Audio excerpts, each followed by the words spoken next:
Hey everyone! Today we're gonna build a square wave generator using a 555 timer. This project is perfect for beginners who want to learn about how to use a 555 timer and its applications. We will be looking at the circuit, discussing the components we will need, and then setting up the circuit to generate the square wave. What is 555 timer?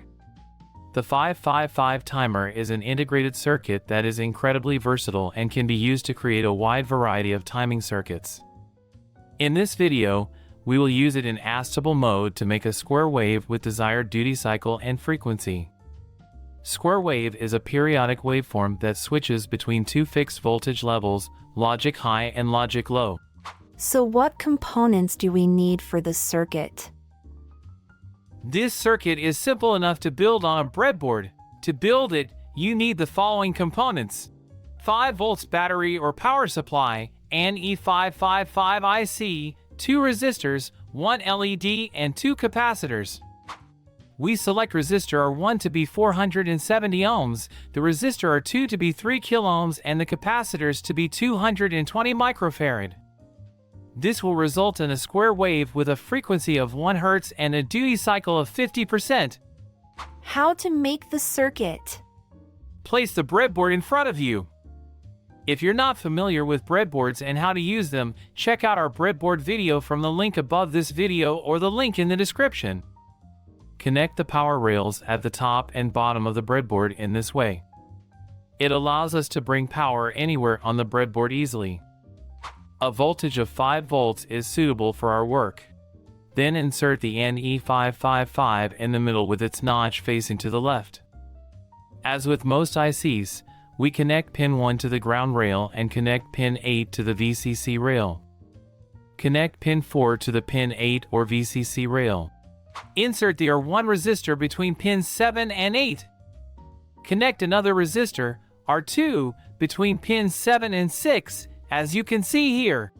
Connect pin 6 to the pin 2 with the green wire, then place the capacitor C between pins 2 and the ground rail and insert the other capacitor between pins 5 and the ground rail.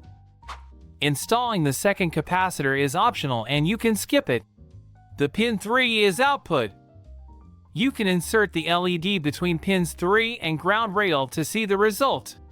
After connecting the power source to the circuit, you'll see that the LED turns on and off once every second.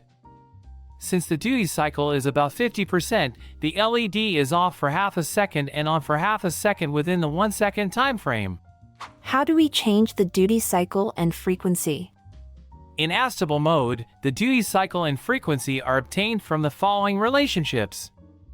By selecting appropriate values for the R1, R2, and C, a square wave with a desired frequency and duty cycle can be created.